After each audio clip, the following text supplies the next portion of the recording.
Mr. Garner. Thank you, Commissioner Hayworth. In front of you, you should have a table. It's a very, I wanted to keep things very simple and just give you the numbers of what we've gone through. Obviously, I'll give you some context to what this all means. But at the board's request, I did look at where we're at with postings, open positions. You've seen articles about us, other districts and our district struggling to find staff. And so I wanted to present this to you tonight to kind of give you an idea. So we pulled out, the number of postings actually is higher, but we pulled out the duplicates. So there's sometimes we post for a position and it shows up as a repost. So originally there was 150 teacher postings plus repostings, but I pulled it down to 131 teacher postings, and I can explain those in depth here in just a second. But if you look at this, we still have, as of this afternoon, 10 teacher vacancies open. We still need 5 long-term teachers. We have 26 para positions that are open. Food service is 2, custodial is 4, and then administrative support staff is actually the director of athletics that we've posted and reposted, and we're going to hold off on for this year, keep things status quo to move into next year and look to hire at that point. But just to kind of give you a breakdown of where we're at, this is typically twice as many vacancies as we have. We are posting on Indeed, we're posting on LinkedIn, we're reaching outside of WeCan, which is where we typically advertise for our positions, but we really have to think out of the box. Word of mouth, sometimes begging works, whatever strategy works, right? Chocolate chip cookies, lunch, we're doing our absolute best to get quality staff in front of the kids. And as I said last week, we just want people who love kids and who have patience and compassion, and that's what we're looking for. So in terms of the openings, the postings, that seems like a lot of people, frankly. And one of the reasons you'll see that is we have about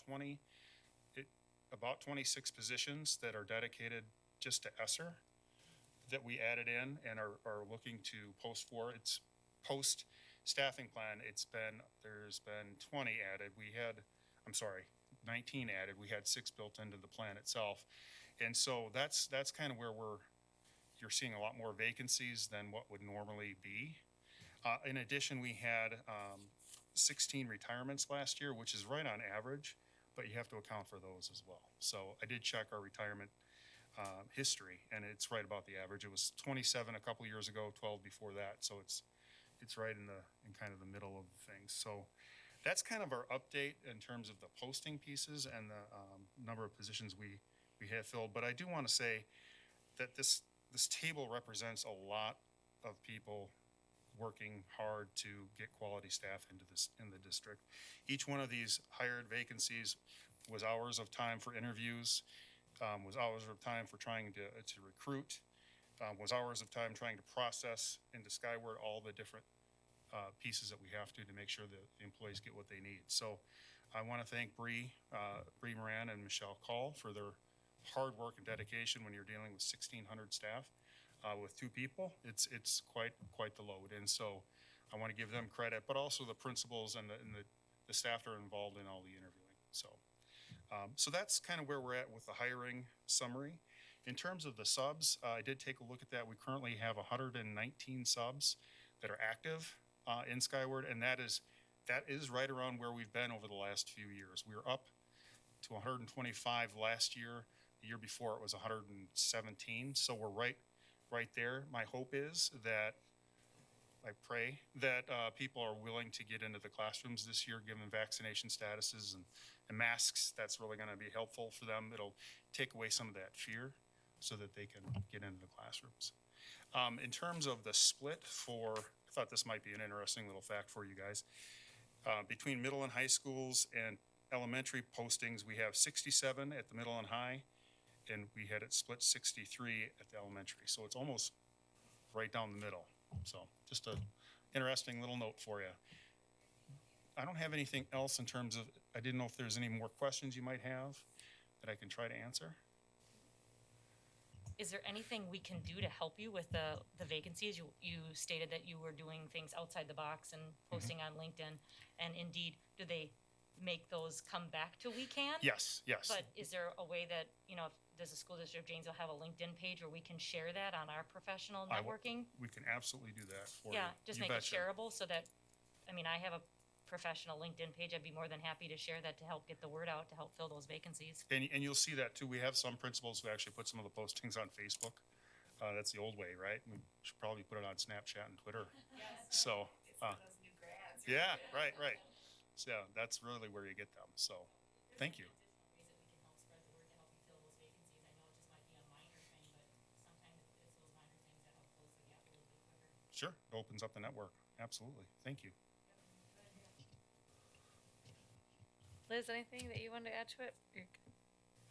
No, I'm wondering, has there been any conversation among districts to know if the Lincoln Academy has been impacting staffing and surrounding districts? That's just something, as I'm seeing, I don't really know much about it aside from what I read in the news, so. With our staff, yes, it has. We've lost probably around 5 teachers that I'm aware of to Lincoln Academy. But in terms of our overall, we have 800 teachers. So would I say it impacted? Yes, absolutely. Those classrooms it did, but overall, it's not like a huge drain on us. It would be on a smaller district for sure. Awesome. Thanks for the update. I like it was very good and succinct, and we'll do what we can. Thanks. Oh, sorry, go ahead.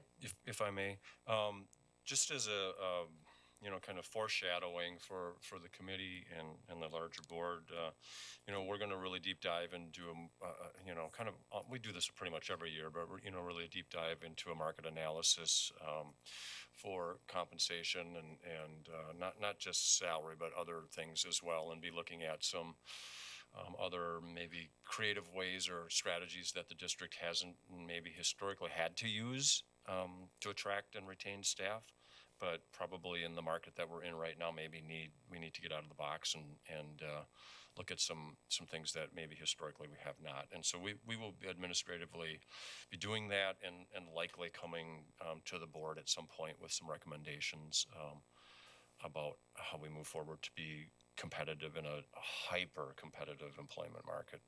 So Yeah, even if it's like a, posting at UW Whitewater or something with like a bonus or something for grads or lacrosse or anywhere. Okay, sounds good. Yeah.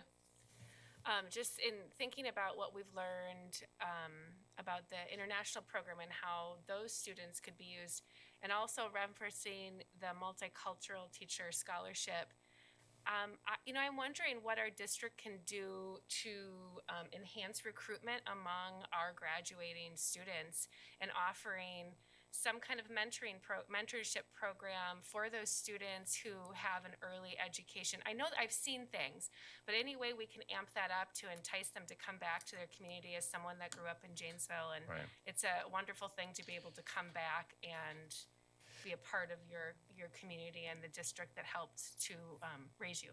yeah, it's a great point, Commissioner Paul. Kind of the grow your own, right? We not only want to help kids to grow up to realize that maybe that welding's a great career pathway for them, or mechatronics or nursing, or right, but also that teaching, right, is a great career pathway. We actually have teacher prep programs, classes in both of our high schools, and kids that participate in those classes are able to get into elementary schools and get into classrooms and be partnered with veteran teachers. And so that's something that we've scaled up in just the last couple of years, and we hope to see that along with the multicultural teacher scholarship, which has been around a little bit longer. We hope to see that bear some fruit here. It'll take a few years down the road until that comes to pass, but we hope to see that make a difference. So thank you. Anything else? All right. Thank you. Moving on to 1.5, food services proposed new chef position, Mr. Jim Deegan and Mr. Garner. Hi there. What the school district of Janesville currently is the 10th largest school district in the state of Wisconsin. Our school nutrition program's probably 6th or 7th largest in the state of Wisconsin. And we've been growing for the last 10 years.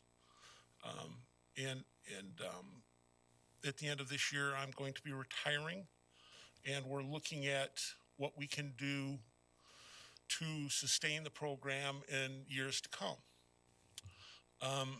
Increasing resources for the staff in that work for the school nutrition program has been a high priority for us.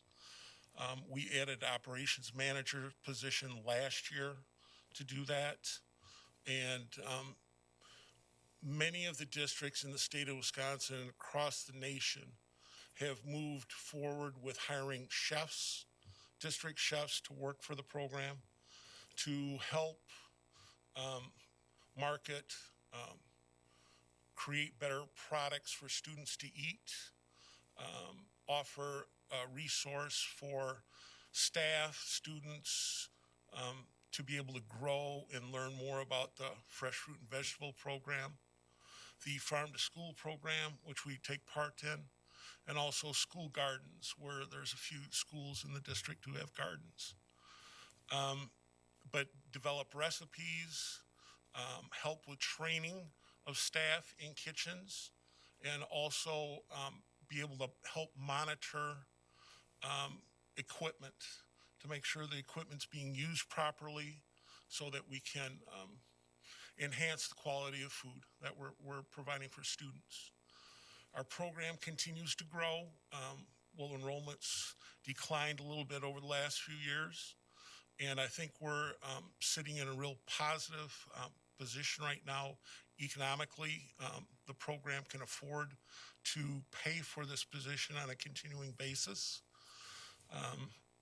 I know when we presented it to the HR department, we had a discussion, and a lot of ideas sprang from that, being able to utilize a chef for caterings within the district, being able to keep some of those dollars in-house versus going out to the community to spend those.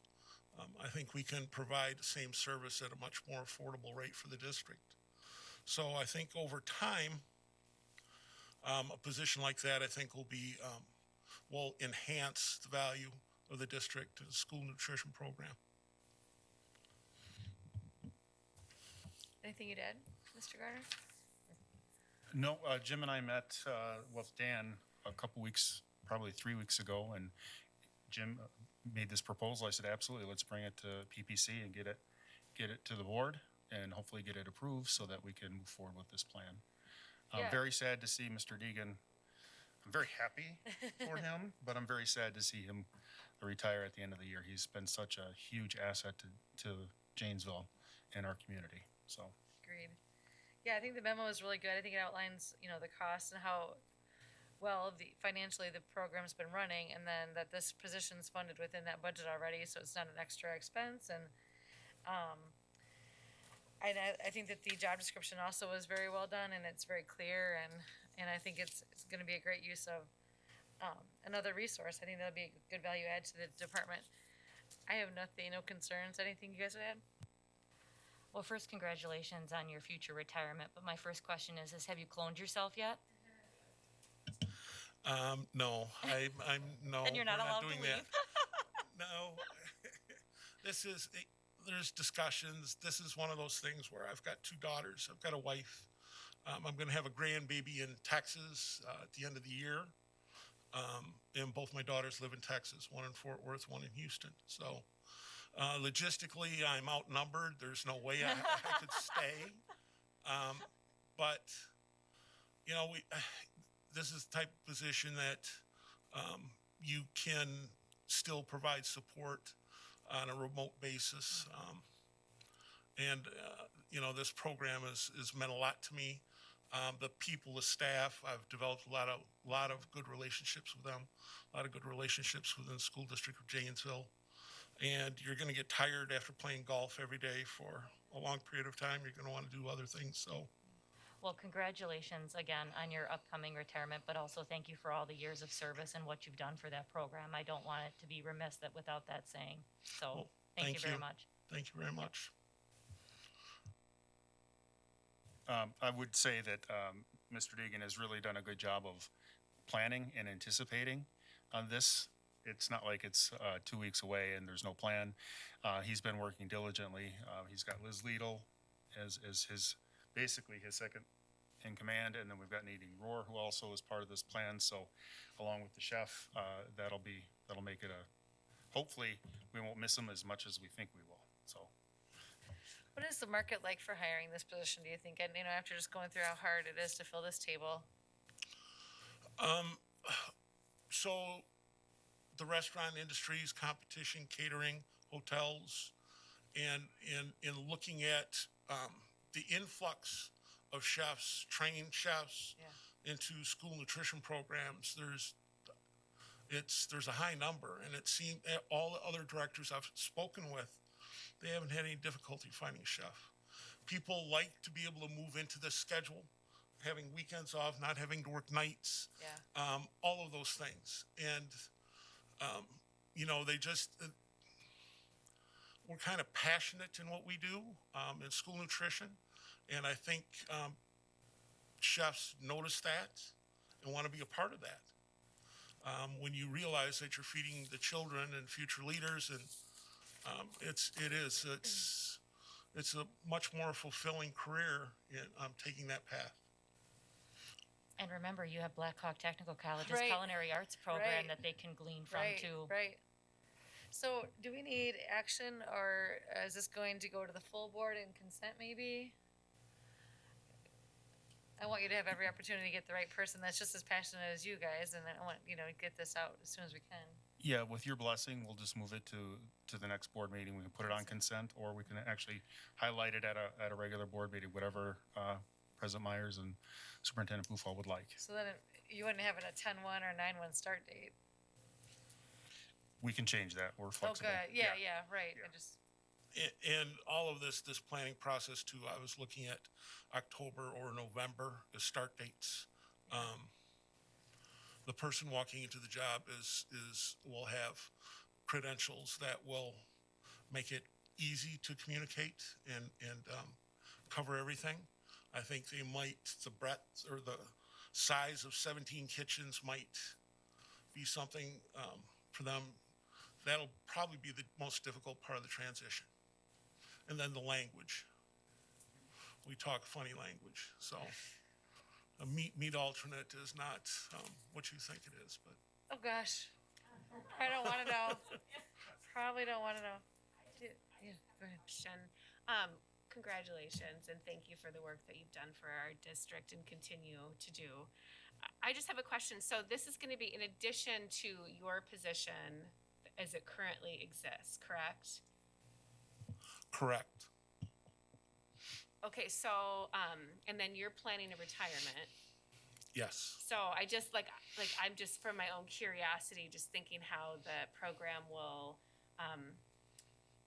so you have an impending retirement at the end of the school year as soon as this person is brought on, and then someone's gonna come and step into your role? Is that, just so I'm following, just so I know if someone asks me a question, I understand?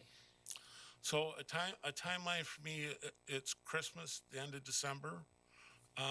Dan and I have discussed posting it in my position in the near future. And there could be a trickle-down theory, but there's a few very good candidates other than in-house candidates that we have. So I think there's going to be, in Janesville, like I said, it's one of the 10th largest. We have other school districts who've come visited us in the past. So they look at us as a great place to find ideas, a well-run program, a program with a great staff. I think directors would look at this as a choice location to come to. Wonderful, thank you for explaining the details of that, and good luck to you. Yeah, thanks. Just real quick, and what that looks like is it's called an anticipated vacancy. So we don't call it a vacancy. It's anticipated that we have this vacancy at this time, and that's how we post it, so. Anything else? All right, thank you.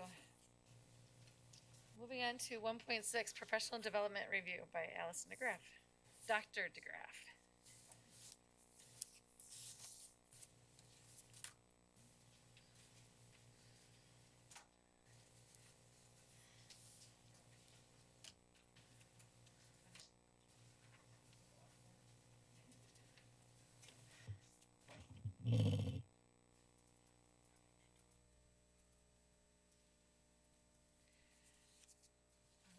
Thank you. So we have just recently completed almost 2 weeks of professional development that is really a pretty complex process to put together. So I wanted to share with you a little bit about what the educators in Janesville have been doing over the last few weeks to prepare for the start of the school year.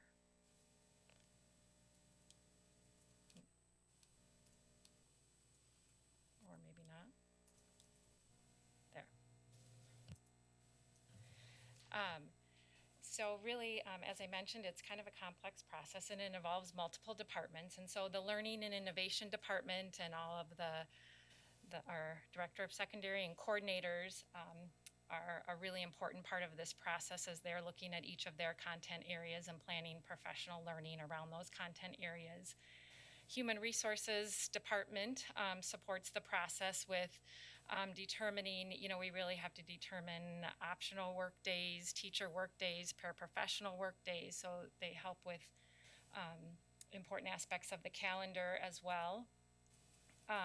Pupil Services, Kim Perenboom works closely with us too, as well as she looks at all of the training for student services, special education, nurses. So she has a lot of planning and involvement as well in the calendar. And then instructional technology with Dr. Smiley as well, and ensuring that we have the tools and resources. So when we adopt a new curriculum, and many components or aspects of that are digital, that we have IT supporting us in that process and available during professional learning to make sure that that runs smoothly. So it's very much appreciated, all of the support from the different departments. So within the professional development calendar, we have specific days for the district where the district will provide the professional development. And if we're adopting a new resource, it would be one of the coordinators or working with outside textbook companies to help prepare those professional learning opportunities. Or we're looking at our district improvement plan and what are our goals in our district improvement plan that we want to make sure we ensure our staff have professional learning opportunities around. So we have district days and we have building days, and so the building days are really the building administrators planning that professional learning around their school improvement plan, which should also be aligned to the district improvement plan. And then we also ensure that the teachers have work time and work days within their classroom as well, and that's very important as well. We also have, this year again, we had some professional learning that was required for all staff, and that will include the ESC will be included in the training too, around through our district equity coordinator. So we had training for all staff around that was built in throughout the 2 weeks. And then also we worked closely with our innovation specialist as our elementary teachers were receiving new MacBooks and the 612 Chromebooks at the secondary level, so that they provided a consistent training to teachers on those new devices and different components and tools that will be utilized for instruction with those digital tools. So again, we have educators and classroom teachers that have professional learning, but we also, and you'll see when we look at the calendar in just a minute, that we also think about getting our K-12 teams together for all of those outside of just our classroom teachers as well, including whether that's counselors or school psychologists, social workers, special education, EL. So really ensuring that everyone has opportunities for professional learning that's related to their area, because too many times we have people sit in PD and it has nothing to do with the job that they do. So we want to ensure that we specifically have designed professional development for their needs as well too.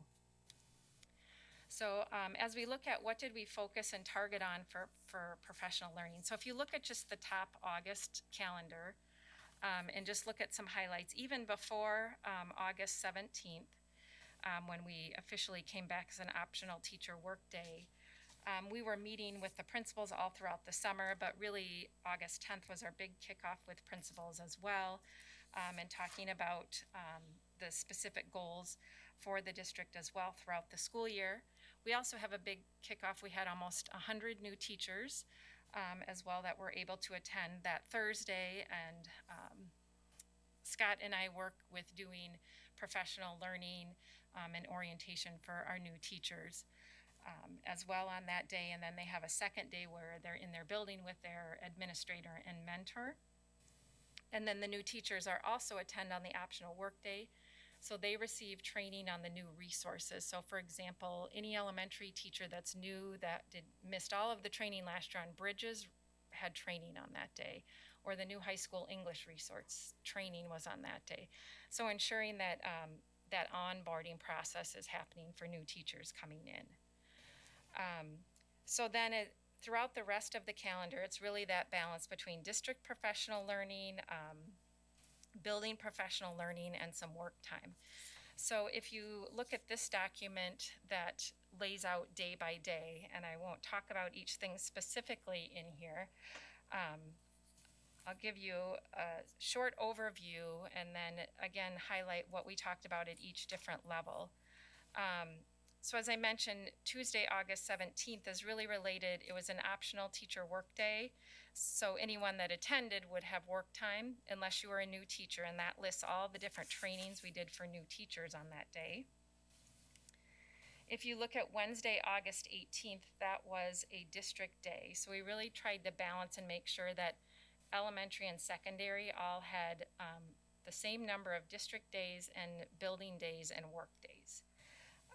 That day was really focused on a lot of our educators that maybe were not specifically classroom teachers. So you'll see a lot of meetings for student services, for counselors, school psychs, for social workers. But we had to have 3 to 4 trainings with some of our new high school resources, including math and biology as well. And then there was also some special education training on that day as well. Thursday the 19th was really devoted to secondary at the high school and really moving forward with our standards-based grading, and we're really starting to develop those common assessments this year aligned to our standards. So that was really a full day with high school. And then on the 20th, that's where we really we continue to have some of those other department meetings and opportunities, for example, nurses and occupational therapists. But we had the rollout of our ELA standards, which really aligned to the new ELA assessments I referred to in the board meeting as well last week, really on those foundational skills and making sure that we have stronger assessments to help close those gaps. We had more training on bridges, and then met with a lot of our different middle school groups. And you'll also see throughout here, we had our new core trainings, but we also included our AP, such as AP Physics and AP Biology, some of those new resources I shared at the board meeting as well that were adapted. That training is all embedded within there too. Monday, August 23rd, we devote to all building days where they welcome back their staff and all paraprofessionals come back. So our superintendent shared a message with all staff on that day, and then the directors all went out into buildings as well and helped share ice cream and welcome staff back. So we kind of divided ourselves to make sure we were at all 21 buildings. So, it's kind of their big kickoff day when they have certified and all non-certified staff back as well. So kind of the rest of the calendar as you go through is a combination of building and district days, but you can see it's very complex. There's a lot of training. A lot of it is around new resources. We also did a lot of work around professional learning communities within the building days as well. A lot of training on our intervention resources in reading and math. But I also want to point out, so every day that was a district day did not mean, for example, that a classroom teacher didn't have time in their room. So for example, there were days where you just saw that the counselors and the school psychologists had a meeting. So even though that was a district day, the classroom teachers had the entire day in their classroom as well. So it's really a puzzle piece you have to put together as far as, when is your time in the classroom? Then we wanted to ensure, just because as we move to today and tomorrow, that we did not schedule any professional learning other than we did have a nonviolent crisis just for a small group that needed some updated training. But really tried to allow these next 2 full days before the kids walk in the door and the parents come on Wednesday, that we didn't have any district or building meetings. And so we really asked that principals honor that as well. So it's really important that everyone feels prepared. So again, it's a lot of work around planning all of this. It involves a lot of different departments, and so I just kind of highlighted at elementary some of the things we focused on as well. Middle school, again, a lot of math and reading intervention training. You'll see a day also that was really devoted to career and technical education training. So Colleen Onsrud worked a lot with the middle school teams and the high school teams in that area, and more of our work around grading. We also did work around meeting with those teachers that will be involved as we think about our college and career readiness goals, co-ops, internships, work-based learning, and apprenticeships, and then training on new AP resources and new math and biology resources. So that is really a very quick summary of what's happened the last 2 weeks. You know, it's, as I mentioned, it's a lot of different moving parts to put together to ensure that it happens and delivered for our staff, and we want to ensure that it's high quality, that it's meaningful, and that it's really directly aligned to our district promises. So I think to be honest, it's a lot, you know, for departments here in the district as well as our staff. And so I think we're always thinking about what does that structure around professional learning look like? Is it best to have a lot of it on the front end before teachers begin in the classroom? Is it better to have some at the beginning of the year, the end of the year, or kind of integrated throughout the year? So those are conversations we're continuing to have and try to get feedback from teachers as well. Because, you know, we can all only take in so much at one time, and we want it to be meaningful, and so we, you know, always continue to ask for feedback and what structure might look best for our district. So, thank you. Any questions? I don't have, well, I have a few questions, but first, kudos to whoever put this together. Wow. I was thinking wow as she was saying wow, because it's very comprehensive. I like the fact that whoever this was sent to had the hyperlinks, so very Yes. easy access to where they need to be, what type of training was provided. And I'm sure Elizabeth will concur with this. I do appreciate that the first 2 days prior to kids arriving, they were just able to be in the classroom. As a former teacher, that's really important that you feel prepped. And I'm sure Kathy can attest to that too. Like, you just want time in your classroom so that you're prepared when those little kiddos, or not so little kiddos, Right. in the high schools, walk in the door. So I just want to say thank you for all the time and effort, because this is a big lift. Thank you. And you're right. You can only take in so much. So I do appreciate the fact that you're giving your staff and paraprofessionals the opportunity to provide that feedback with you if this is too much, as opposed to maybe meeting staff where they need to be met throughout the year. So I appreciate that effort too, that you're looking at that, because sometimes cognitive overload, the learning doesn't sink in the way you want it to. Yes. So I appreciate that, but thank you for all the departments and for the staff that put this together for them so that they can be the best for our students. Thank you. I am blown away. Not having been on the board previous, I'm sure you've seen similar presentations perhaps. I remember when I was a new teacher in the districts, and like, I just chuckled to myself.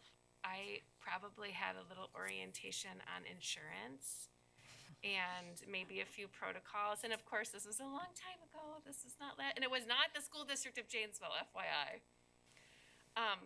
And then you just show up and you figure it out. And kudos to everyone that worked on this. Did you oversee all of this? Yes. I have no idea how you could like, you were a genius. I think that doctor title is very well deserved. Well, thanks. I mean, I'm not alone. I mean, No, but I mean, I, to yeah, it oversee was not something like all these this. people in this back there. Sometimes it's like herding cats. This Get is, everything put together. I Well, mean, they helped me herd. everyone that worked on this, I mean, thank you, because I appreciate what goes into this from a professional level as a teacher, but I also can see the benefit as a parent for my kids. And I always say to my husband, I'm not going to cry at these meetings, but there's going to be a meeting where I'm going to break down because it's emotional I know what it's like to be, you know, the professional that's working behind the scenes, but I don't know that our community at large has any comprehension of the amount of work that goes into preparing our schools for the next year. So thank you so much to everyone that was a part of this. It means the world to our schools and our community, and they'll never really know, but we do. I had the privilege of being at Craig High School recently for a couple of events for registration and orientation. And, you know, kudos to all of the people that have been working hard to prepare for this school year. I'm very impressed, so thank you for everything that you've done. Thank you. Yeah, very good work. Thank you for presenting all this. Thank you. And we all appreciate the staff that is executing it and put it together. All right. Moving on to 1.7, unless there's anything else. All right, Neola. There was a lot. There were many Neola policies to review. Hopefully you took the time to get through them. Pretty easy ones in general, but you know, some of them on the job descriptions and how they're written, some of the reports, security of documents and that kind of thing, confidentiality. So I know I had a few questions this morning. Denise already answered. And did you guys have any concerns or questions on any of these? I read through everything, and it was a lot. Uh-huh. Like I really had to make sure that I was getting Uh-huh. through everything. Yeah. So I think there was like 75 pages. Not all of them were filled, but it was a lot. So and I speak Spanish and English, not legal jargon. So you know it's high level processing. Yeah. Yeah, and we generally will get them before the Friday. Like we try, like, to get big batches like on Tuesday or Wednesday, just to give us a little bit more time. But these were short enough that they were easy enough to pace it out. Yeah, pace it out over. So these will go to. So thanks to the staff who did review all of these, because that's one more thing that they have to do to make sure they're good. And then these will go to the consent agenda for probably second meeting of September. And with that, any announcements or updates? Oh, yes. Oh. All right. I make a motion to accept as presented. Okay, thank you. Motion, all in favor? Aye. Opposed? All right, that passes 3-0. Thank you, Denise. Sorry. All right. Any announcements or updates? I guess I would just ask if there's any topics that you want updates on. Just let me know. I meet with the administration one day a month, and we plan for the next meeting. And if there's any topics that you want an overview on, we can do that. And we can set our next meeting after we have a content plan for built out. And yeah. So we got an overview of bridges.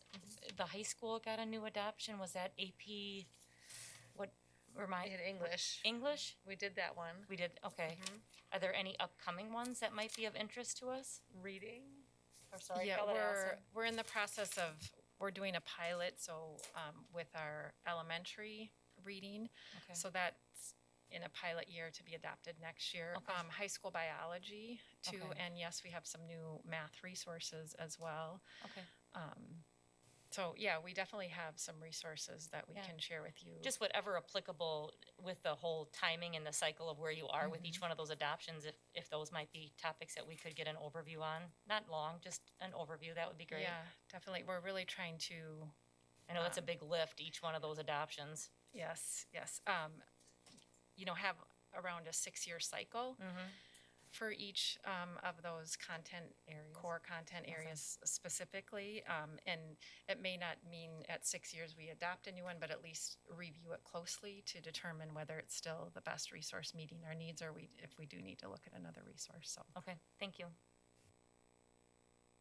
Right, if there's nothing else, we are adjourned.